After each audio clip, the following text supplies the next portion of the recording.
Are you concerned about how your investments will be impacted by global events? Are you worried about how you will need to position your portfolio to achieve a more secure future? Do you have questions about whether you are on track to reach your important life aspirations? Are you wondering about the myriad of contradictory information out there about how to invest or care for your financial affairs effectively? Are you concerned you may outlive your money? If any of these concerns seem relevant, you are not alone. My name is Joe Bogan, and I am a financial planner. And I've worked with many individuals and families over the last 8 years in delivering critical wealth management support to help them achieve major goals, whether that's a sense of financial security for their future, a stronger outlook for retirement, education funding for children or grandchildren, or even a greater sense of organization and coordination in their financial life.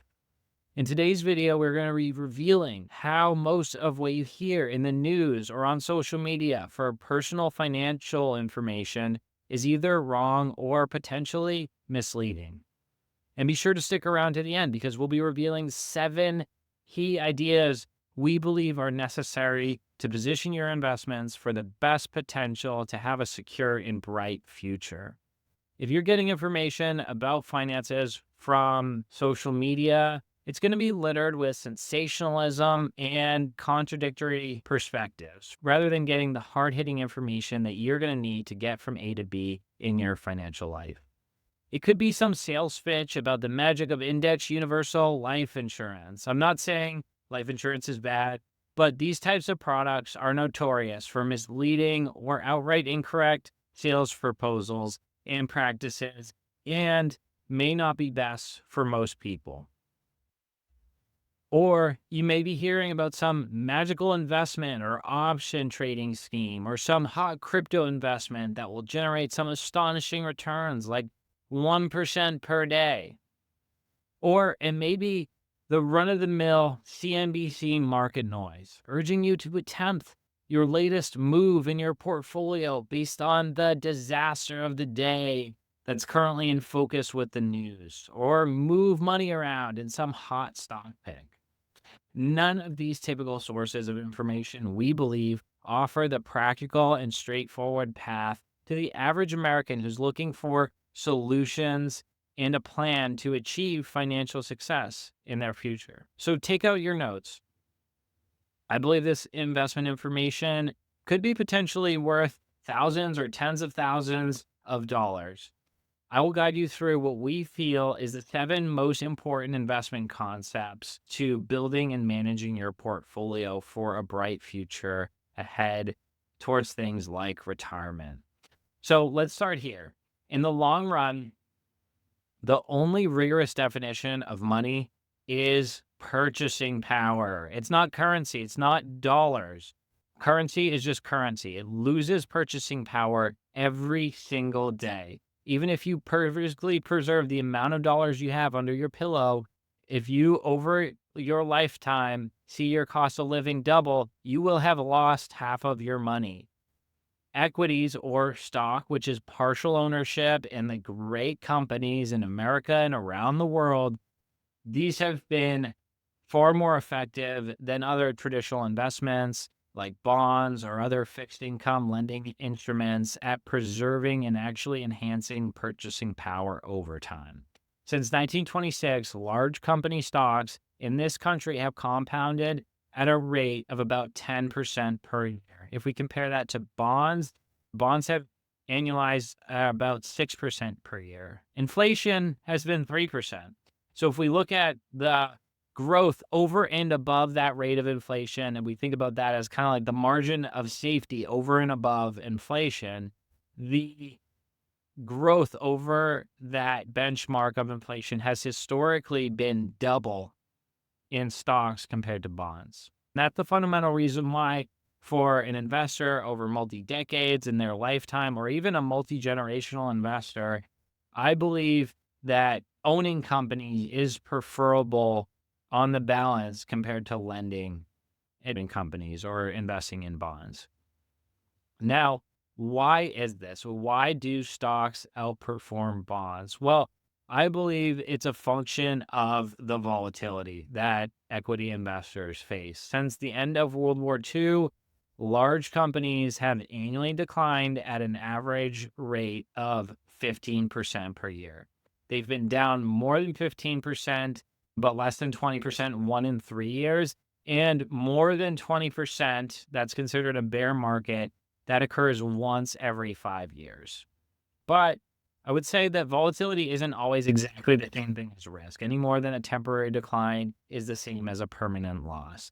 Today, if you look at Standard & Poor's stock index, it is 300 times bigger than it was 75 years ago in 1950 when it was about 18. And the dividend paid out by holding the index is over 50 times greater than it was in 1950.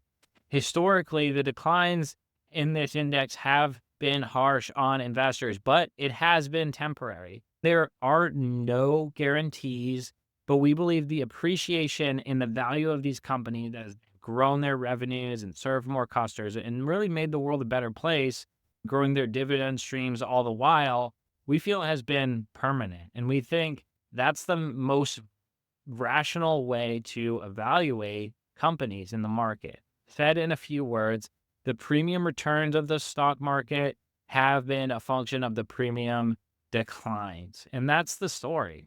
As companies grow and provide more value, their value is going to increase, even if the share price may fluctuate.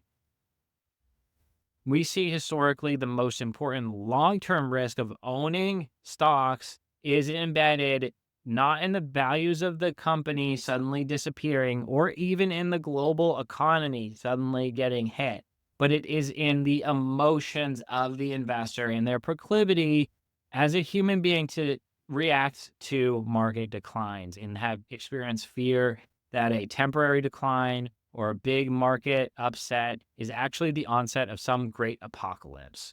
The dominant factor in your long-term real-life financial outcome isn't so much investment performance as it is investor behavior. So my primary value as an advisor, I see as a behavioral guide that is continuing to act on their plan as we go through all different phases of markets, which present unique emotions and challenges to investors. So let's talk about what, as an advisor, I can do and what I can't do. The economy, the markets, the future relative performance of similar investments, these can't be consistently predicted or timed. But that's all right, because compared to the way your assets are invested, meaning the percentage of stocks to bonds in your portfolio, and the investor's behavior, those variables, such as market timing or investment selection, are actually relatively less impactful. And in practice, for the retail investor, the only reliable way to capture the full return of equities has historically been to ride out the temporary volatility. No one in my experience has been able to gain an advantage over the equity market by predicting what's going to happen next and going in and getting out because of current events or perceived threats that are seen in the news. I never attempt to analyze, much less predict the outcome of current events. Even the most experienced experts can't make those predictions consistently. Instead, I'm talking to my clients about how not to panic, how to continue dollar cost averaging when markets are down. And when things are frothy and they get really hot, I talk to my clients, counseling them to stay diversified and not get caught up in the latest trend, which could be a bubble and harmful to a lot of investors. If your goals haven't changed, it's likely you should not be changing your portfolio around too much. Here's how I work with clients. I charge a percentage of assets under my stewardship, essentially helping people for their behavioral management, helping them to not make the big emotional mistake at a critical market turning point.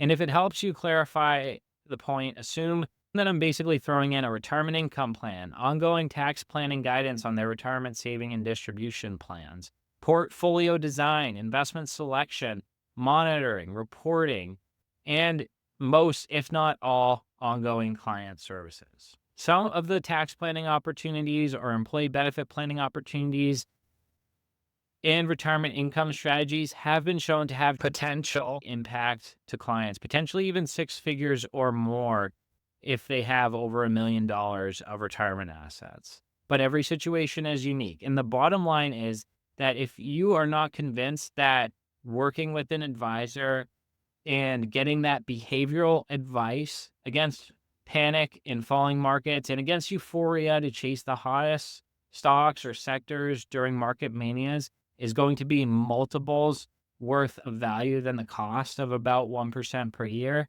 you may not even need to talk to me or speak and follow up with me or any other advisor. I would think of it as an insurance policy. Working with an advisor to guide your decision and choices, especially when the stakes are really high, closer to retirement, can give you confidence that a professional is overseeing your affairs and working with you to prevent some of the most common big mistakes made by investors.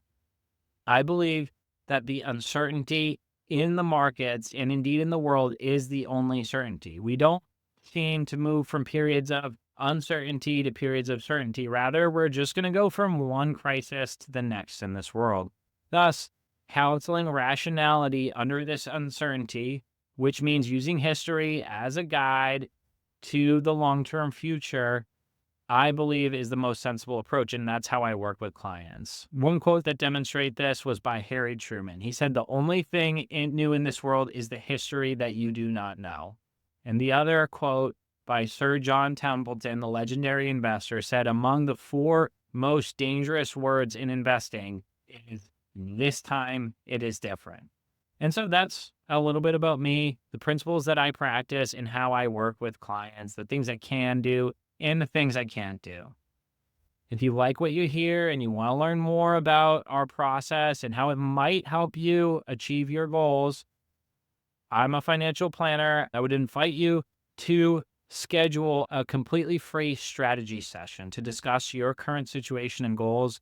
And together we can explore what we feel like might be the most valuable opportunities that are unique to you and your plan. I've found over the years that the biggest mistake people make is that they think they have a comprehensive plan, but they may be missing on some critical areas such as proper tax planning, outdated information that they're basing their financial decisions off of, or inadequate provision for some of the critical risks in retirement. And it could be as simple as just default apathy around critical planning actions that they need to take and maybe missing out on without proper guidance and direction from an advisor. The crazy thing is that many of these people think that they might have an advisor or a plan, but in reality, the advisor may be limited to one specific area and maybe neglecting other areas. For example, if the advisor works for an insurance company, they may emphasize annuity or insurance recommendations, but leave other options off the table. Or advisors that work for a big brokerage firm may emphasize recommendations of a certain type, but miss on critical tax planning opportunities or employee benefit strategies that may be worth tens or hundreds of thousands of dollars over the client's life, depending on their situation.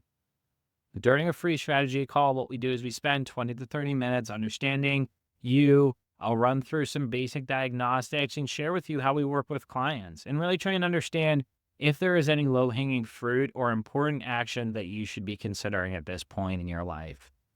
And if there's next steps, we can talk about that at that point. This really is a no obligation consultations, and there's no costs involved with it. And it will be purely centered around what are the important risks that you need to consider and planning activities that we feel will be most valuable based on your unique goals and needs. So if you're interested, fill out the questionnaire below and book a time that fits your schedule. And I look forward to speaking with you. Rest assured, when you book an appointment, you'll be speaking directly with me, a registered advisor with the National Association of Personal Financial Advisors. I'm also a certified financial planner professional. And I even have several Google reviews from clients or former clients that I've worked with over the years. So feel free to check out the Parkmount Financial Partners Google page to learn more about that. But most importantly, I am committed to making the most of our time together. So take advantage now, fill out the questionnaire below, and take the first steps to claim your free no obligation consultation. Remember, we're offering appointments based on availability this time of the year and based on the latest market changes that have generated increased interest in this type of consultation. We may not offer consultations like this for long, so click below and book a conversation today.